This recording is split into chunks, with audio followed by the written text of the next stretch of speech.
Assalamualaikum warahmatullahi wabarakatuh. Kembali lagi bersama saya Ridwan Halik. Sekarang pertemuan kedua, tapi saya ngambil recording ini tanggal 27 pukul 21.27 waktu Indonesia bagian tengah. Di mana kenapa saya menggunakan ini? Karena hari Senin saya sudah melalui latsar lagi, jadi otomatis saya kembali untuk melakukan pertemuan dengan menggunakan video record yang akan saya upload di YouTube. Nah, kemarin kita sudah sampai pada bagian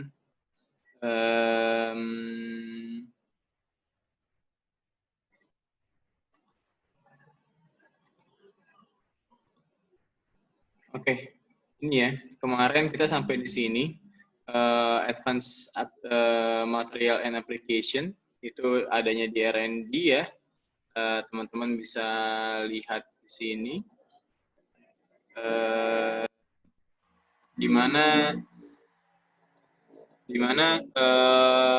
hal ini sangat penting ya untuk kita bahas terlebih dahulu. Jadi konsepnya kita mempelajari material terbarukan ini atau advanced material, itu harusnya pemilihan bahan itu seperti apa dan prosesnya bagaimana. Jadi ini sudah kemarin introduction ya. Like composite, Boeing Dreamline, Gorilla Glass, dia memakai ke apa namanya tuh, Gorilla Glass untuk SmartPod ataupun Dreamliner untuk pesawat Boeing. Ini salah satunya yang harus dipahami adalah cepat, kuat, dan more sustainable atau cocok dengan kondisi apapun. Nah, di mana material tersebut harus memiliki fungsi yang lebih cepat daripada fungsi yang material yang sebelumnya digunakan. Di mana companies cannot incorporate advanced material into thermoplastic, it can be used anymore. And then I try to full screen ya, but how can I full screen this?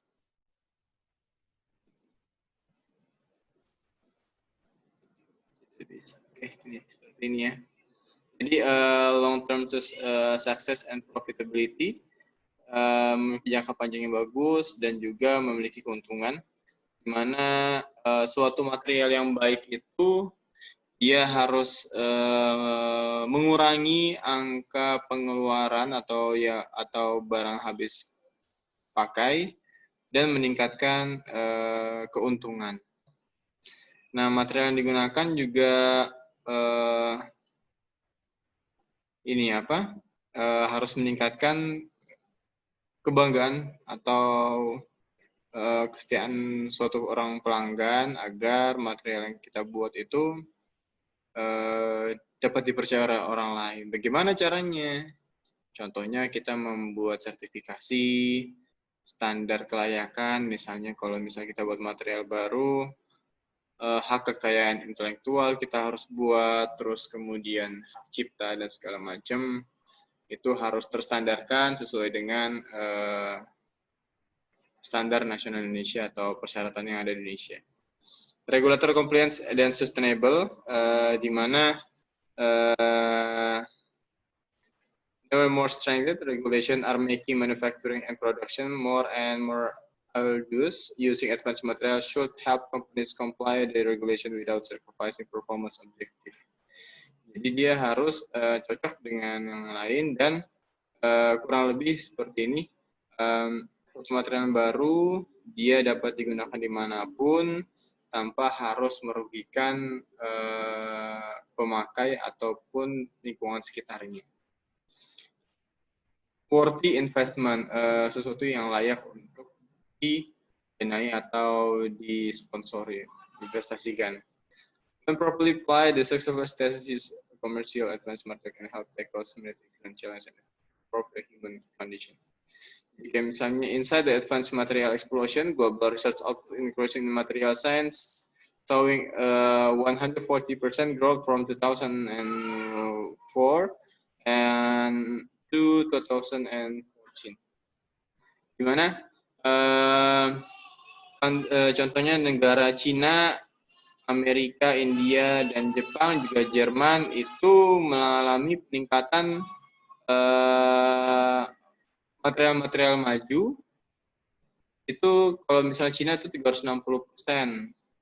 Artinya sekitar 64.470 artikel mengenai material terbarukan yang ada yang dikeluarkan oleh Cina.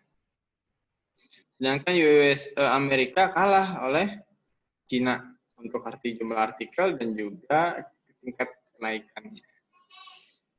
India juga mengikuti di bawahnya Cina, ranking 2 dia dalam hal increase atau peningkatannya.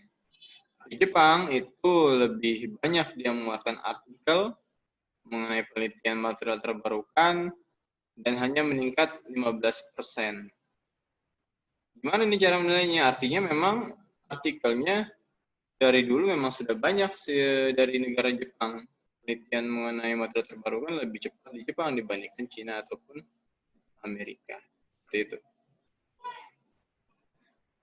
Investment in new material research in 2013, Graphene Flagship, the U.S. largest research initiative in history, launched with a budget 1 billion euros to initiate bring together academic and industrial researchers to take graphene from the realm of academic laboratory and into European society within this decade. Jadi investasi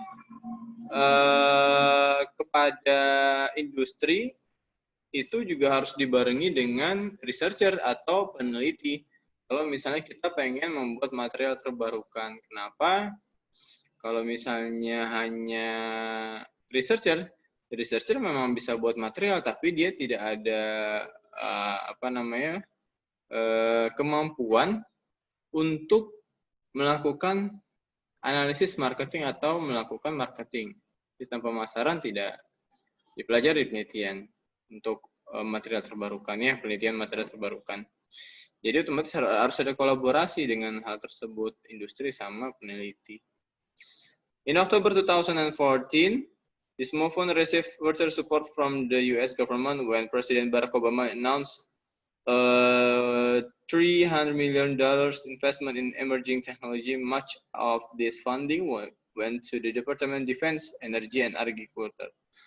Jadi memang kalau misalnya material terbarukan itu bisa dia lebih banyak memang kalau untuk pertahanan ya, badan pertahanan, anti peluru segala macam.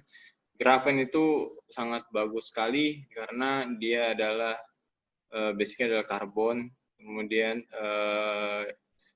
diwujudkan dalam bentuk material yang lebih kecil, ringan, tapi memiliki kekuatan lebih kuat daripada baja seperti itu. Tackling key challenge.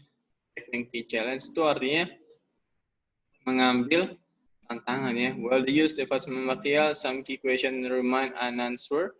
How can researchers, science, and engineers uncover the data they need to innovate and problem solve quickly and efficiently? How will companies better ensure that their new product and application are commercial viable?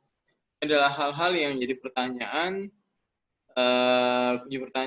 yang tidak bisa dijawab secara cepat ya. How can business leader ensure that they tackling the transition of new material application from concept to manufacturing effectively to meet customer production and profitability goals? Kemudian ada fueling innovation with the insight. Jadi teman-teman nanti bisa baca problem and obstacle for engineer and scientist. Kalau misalnya ini adalah penghalang, masalah dan penghalang untuk engineer dan scientist atau peneliti ya, orang teknik dan peneliti. Tidak cukup waktu untuk engineers yang melakukan penelitian, tapi kalau scientist lebih banyak. Hard to know what is available. Nah, kalau misalnya kesempatan atau peluang-peluang itu lebih banyak memang engineer, dia lebih paham, tapi kalau scientist belum tahu, dia belum bisa memastikan lebih jauh. Difficult to get the desired results in a efficient search capability. Jadi capability untuk seorang engineer itu lebih tinggi dia, 25% dibandingkan peneliti hanya 10%. Full text is not available. artikel yang dikeluarkan memang lebih banyak saintis. Oke. Seperti itu. Jadi harus kerjasama, cuman memang ada beberapa kendala seperti hal di bawah ini ya. Having clear strategy for how data is made accessibility, discoverable, and usable. Itu adalah data-data yang bisa dapat digunakan untuk membuat material baru itu harus accessibility, discovered, mulai ditemukan, mulai diakses, dan dapat digunakan untuk R&D engineer teams and significantly help companies more easily and quickly determine the manufacturability and economic feasibility by their new product and application. Nomor 6, putting a customer value first. Now, this can potentially turn a mere idea into a major commercial success. And the challenge reveal the first area for disruption. Seperti pengeluaran, cost ya, harga, unpredictable failure, jadi sesuatu yang tidak bisa diprediksi, kegagalan yang tidak bisa diprediksi, shaping atau pembentukan, processing time, dan yang kedua ada property selection. Memang kalau misalnya untuk otomotif, itu biayanya pasti lebih besar. Processing time-nya memang masih terbilang lumayan cepat, nilainya 4 ya. Tapi kalau untuk property selection dia tuh rendah sekali, sekitar 2 ya, kalau bisa dilihat sini. Terus kemudian untuk unpredictable failure itu lebih rendah karena dia otomotif non-weird ya. And shaping formingnya bakal lumayan susah, nilainya 4. Ini untuk armor, kalau armor itu cost-nya lebih murah, processing time-nya lebih sedikit, terus shaping form-nya lebih mudah.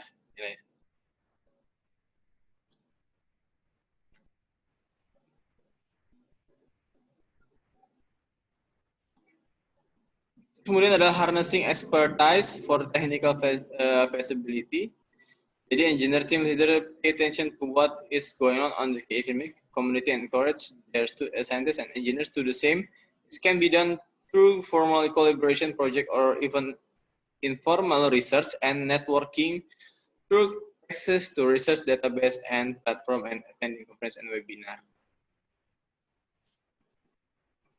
What's next for advanced material? Jadi kalau misalnya beberapa topik ya, emerging technical awareness, for several hundred ISM members, itu misalnya high performance itu seperti ringan, beratnya sangat ringan, kekuatannya tinggi, dan juga memiliki temperatur operasi yang sangat tinggi. Keterus responnya 22%. Jadi hal-hal material terbarukan itu harus seperti apa sih? Ada kategori topik-topiknya energi. Nah, misalnya energi material, fuel cell, baterai, solar ya. Aditif. Contohnya apa? Aditif manufacturing, 3D printing, nanomaterial, nanomanufacturing, SMA atau computation modeling, biomedical, bio-based, smart multifunction materials dan seterusnya. Ya, tapi memang lebih tinggi mengenai topik lebih ringan, sangat tinggi kekuatannya dan juga tinggi temperatur operasi. Hal-hal topik kategori ini dari beberapa kategori terhadap topik-topik dan kategori respons ya.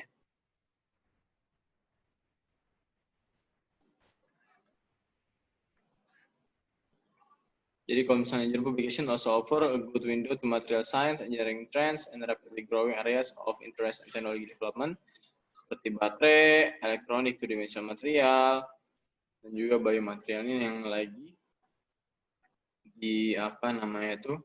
sering dijadikan penelitiannya.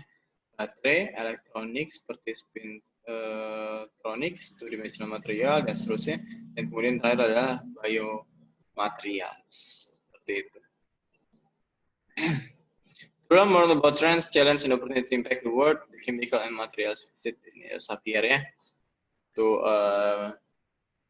sudah tidak bisa diragukan lagi itu tentang artikelnya. Pasti sangat wow.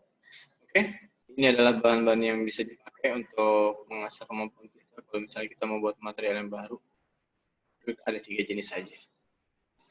Kita lanjut ke bagian proses ya. Karena ini pemilihan bahan dan proses, kita agak rewind sedikit mengenai steel and iron making, di mana steel and iron making ini dibuat most widely used metal, relatively low cost and recyclable, mudah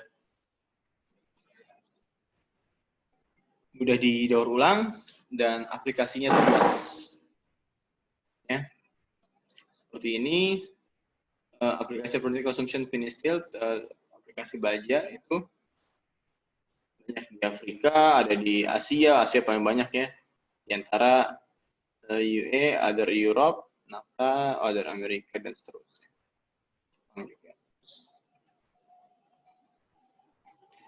Ini adalah world steel demand continues to grow.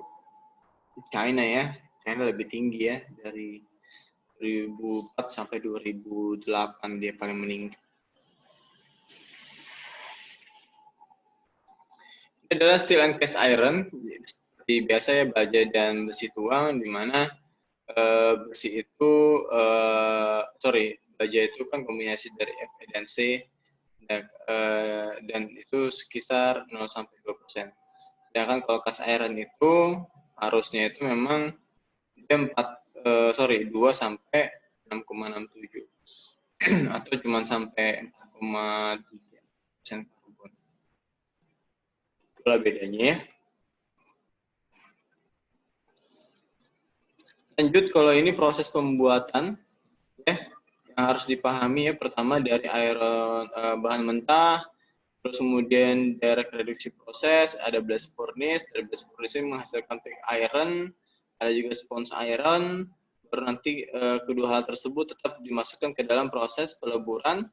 Nah, termasuk scrap metal. Scrap metal itu dari mana? Material-material baja-baja yang tidak dipakai lagi, besi-besi yang tidak bisa dipakai lagi dimasukkan ke situ, namanya scrap metal.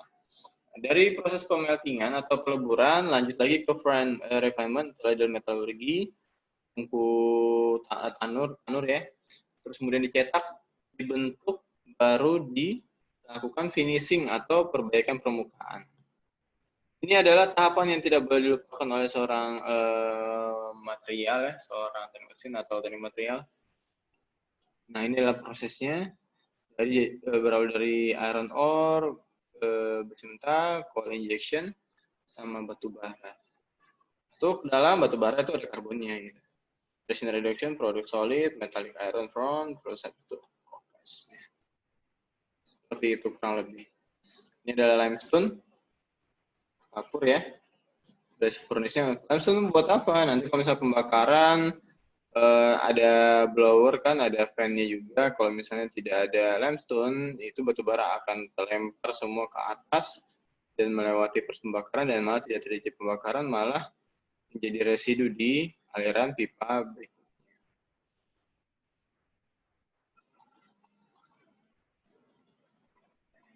Baik, lanjutnya adalah proses peleburan ya. Proses peleburan itu masukkan semua jadi seperti ini.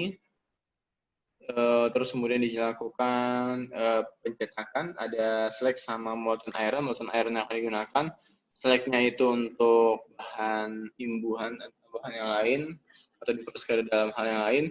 Baru langsung lari ke yang namanya proses penyetakan ya, peleburan kembali. Ada pig iron casting, basic oxygen furnace, terus kemudian steel refining facility, ada electric arc furnace yang paling sering digunakan ya, electric arc furnace. Baru dari situ kita bisa melihat ada namanya continuous casting atau pembentukan lanjutan. Nah, pembentukan lanjutan itu nanti apa? Nanti berupa lempengan atau berupa bar-bar gini, busbar atau tiang-tiang seperti ini ya, belum flat, slab, seperti itu. Nah, dari production steel itu nanti materialnya diapain? Dilakukan pemanasan reheat furnace, terus kemudian dibentuk sesuai dengan yang diharapkan. Kalau misalnya plat itu nanti akan berubah jadi pipa kayak gini, pipa steel kayak gini. Terus kemudian ada hot strip mill, pickle line, dan cold mill, di mana nanti material yang sudah lagi mau dicetak itu harus melewati hal di bawah ini.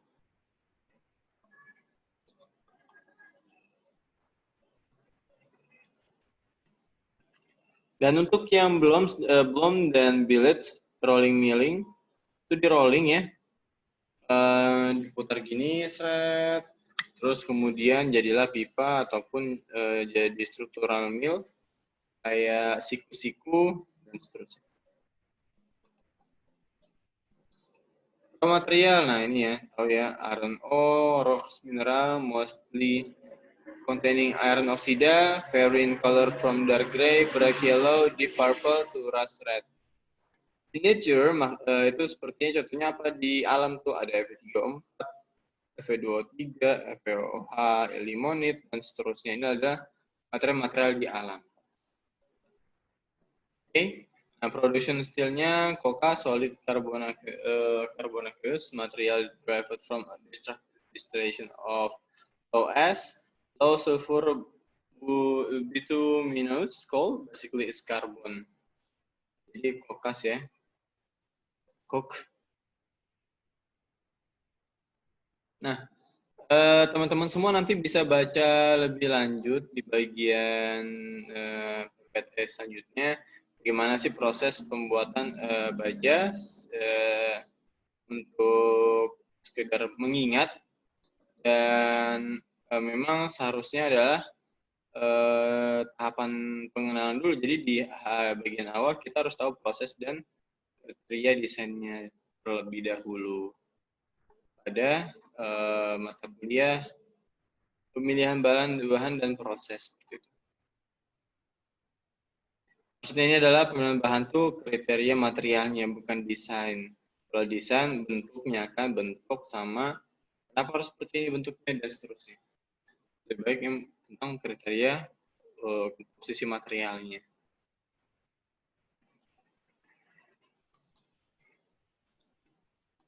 Itu bisa dibaca teman-teman, seperti segala macam. Oke, itu saja dari saya untuk pertemuan hari ini.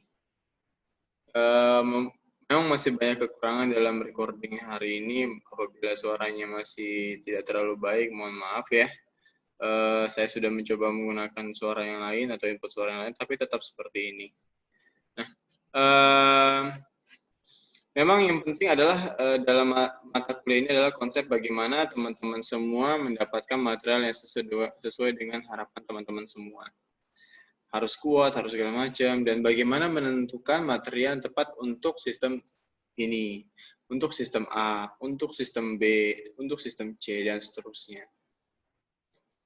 Karena memang kalau kita tidak tahu konsepnya, cuma belajar dan mendengarkan, kita tidak akan bisa mengaplikasikan ilmu yang kita dapat terhadap ke dunia nyata. Seperti itu. Mau kita di perusahaan besar, swasta, BUMN, ataupun pegawai negeri, tetap saja ada aturan.